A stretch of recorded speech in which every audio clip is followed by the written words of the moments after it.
Hi അസ്സലാമു അലൈക്കും. ഇന്ന് കുക്കിങ്ങിൻ്റെ വീഡിയോ ആണ് കൂന്തൽ നിറച്ചത്. ഇപ്പോൾ ഞാൻ കൂന്തൽ നല്ല വലിയ കൂന്തൽ കിട്ടിയപ്പോൾ ആ കൂന്തലൊന്ന് നിറച്ചിട്ടുണ്ട്. 1 കിലോ കൂന്തളാണ് ഇപ്പം കിട്ടിയിട്ടുള്ളത്. നല്ല വലിപ്പമുണ്ട്. ഇപ്പോൾ വലിയ സൈസുള്ള കൂന്തളാണ് നമുക്ക് നിറക്കാൻ വേണ്ടിയിട്ട്. നമുക്കതിന് വേണ്ടി സാധനങ്ങൾ നോക്കാം. അതിനായിട്ട് ഞാനിപ്പോൾ എടുത്തിട്ടുള്ളത് ഉലുവയാണ്. 2 സ്പൂണോളം ഉലുവ നന്നായിട്ട് കഴുകി വൃത്തിയാക്കിയതാണ്. ഒരു വലിയ തേങ്ങ ചിരകിയതും പിന്നെ അതേപോലെ നേരത്തെ ഞാൻ കാണിച്ചല്ലോ കൂന്തൽ, അത് നന്നായിട്ട് വൃത്തിയാക്കി അതിൻ്റെ തലയും അത് മറ്റ് ഭാഗങ്ങളൊക്കെ വേറെയാക്കി വെച്ചിട്ടുണ്ട്. കൂന്തൽ മാത്രമായിട്ട് പൊട്ടിക്കാതെ വൃത്തിയാക്കി വെച്ചിട്ടുണ്ട്. ഇതുള്ളത് ചെറിയ അരി ഉണ്ടല്ലോ നമ്മൾ കഞ്ഞി വെക്കാൻ ഉപയോഗിക്കുന്നത്, 250 ml 2 കപ്പ്. പിന്നെ അതേ വൃത്തിയാക്കി വെച്ച കൂന്തലിൽ ചെറിയ ചെറിയ ഭാഗങ്ങളൊക്കെ ആയിട്ടാണ് അത് വെച്ചിട്ടുള്ളത്. പച്ചമുളക് നിങ്ങളുടെ എരിവിനനുസരിച്ചിട്ട് 6 എണ്ണം. ചെറിയ ഉള്ളി ഒരു കപ്പ്, 250 ml 1 കപ്പാണ് അരിഞ്ഞത് എടുത്തിട്ടുള്ളത്. 1/4 കിലോളം ചെറിയ ഉള്ളി.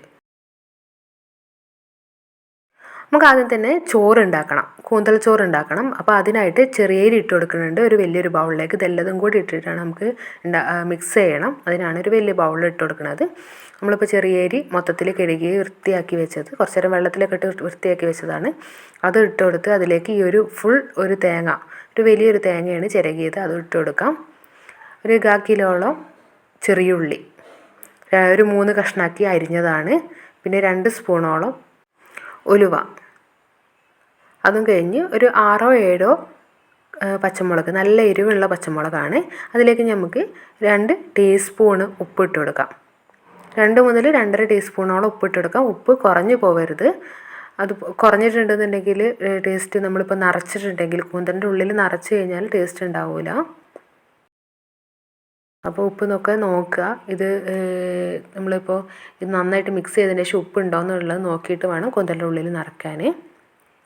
അപ്പോൾ ഇതുപോലെ ഞാൻ കഴുകി വൃത്തിയാക്കിയതാണ്. പൊട്ടാതെ എടുക്കണം കൂന്തളൊക്കെ. ഇനി അതിൻ്റെ ഉള്ളിലേക്ക് ഈ ചോറും ഈ ചെറിയ അരിയും ഇതെല്ലതും കൂടി വരുന്ന തരത്തിൽ നന്നായിട്ട് മിക്സ് ചെയ്ത് വെച്ചത് നന്നായിട്ട് നമുക്കിതിലേക്ക് ഇട്ട് കൊടുക്കാം.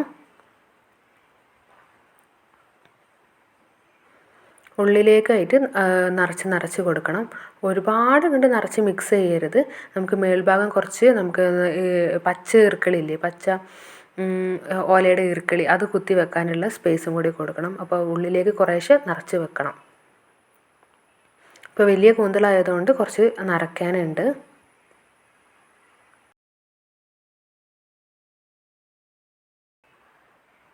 അപ്പോൾ 1 കിലോ കൂന്തളാണ് എടുത്തിട്ടുള്ളത്. അപ്പോൾ അതിൻ്റെ അളവാണ് ഞാൻ ഈ പറയണതൊക്കെ.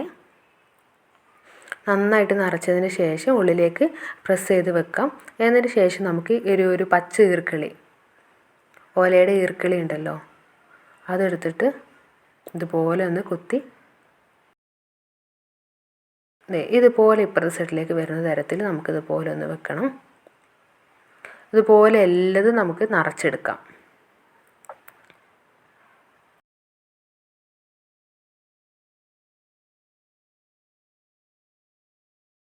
എല്ലതും ഇപ്പം നിറച്ചിട്ടുണ്ട്. ഇനി നമുക്ക് അതൊന്ന് മാറ്റി വെച്ച് കൂന്തലിലെ ചോറ് നോക്കാം എങ്ങനെ ഉണ്ടാക്കാമെന്ന്. കൂന്തൽ ചോറ് അതിനായിട്ട് നമ്മൾ നേരത്തെ ഉണ്ടാക്കിയ ആ മിക്സിലേക്ക് നമ്മൾ ബാക്കി വന്ന കൂന്തലിൻ്റെ ചെറിയ ചെറിയ പാർട്സും കഷ്ണങ്ങളും എല്ലതും അതിലേക്ക് ഇട്ട് കൊടുക്കുന്നുണ്ട്. അതിൻ്റെ തലയുടെ ഭാഗം, അതിൻ്റെ ഈ ഒരു പിടുത്തം വരുന്ന ഒരു ഭാഗങ്ങളും അതിൻ്റെ ഉള്ളിലുള്ള പഞ്ഞീനും കാര്യങ്ങളെല്ലാം ഇതിലിട്ട് കൊടുത്തിട്ട് നന്നായിട്ട് മിക്സ് ചെയ്യണുണ്ട്. ഉപ്പ് നോക്കണം, ഉപ്പ് കുറവ് വരരുത്.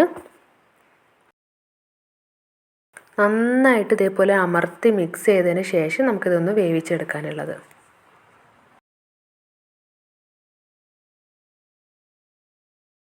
കുക്കറിലിട്ടിട്ടാണ് നമുക്ക് വേവിച്ചെടുക്കേണ്ടത്. അപ്പോൾ ആദ്യം തന്നെ ഈ ഒരു ചോറ് എല്ലതും കൂടി മിക്സാക്കി ഈ ഒരു അരി ഇതിലേക്ക് ഇട്ട് കൊടുക്കാം.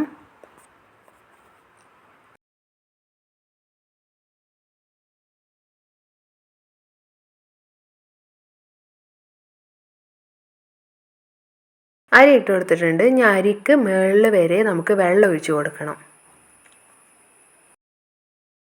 അരിക്ക് മുകളിൽ വരെ ഇപ്പം നമ്മൾ വെള്ളം ഒഴിച്ച് കൊടുത്തിട്ടുണ്ട്. നന്നായിട്ട് ഇളക്കി മിക്സ് ആക്കാം. ആ വെള്ളത്തിൽ ഉപ്പുണ്ടോയെന്ന് നോക്കുക. ഈ അരി വേവാനുള്ള പാകത്തിനുള്ള വെള്ളമാണ് ഒഴിച്ച് കൊടുത്തിട്ടുള്ളത്. അതിൻ്റെ മുകളിലേക്കായിട്ട് നമുക്ക് ഈ ഒരു കൂന്തൽ നിറച്ചത് ഇട്ട് കൊടുക്കാം. കുറേശ്ശെ സ്പേസ് ഉണ്ടാക്കിയിട്ട് ഇട്ട് കൊടുക്കണം. പൊട്ടി പോവരുത്.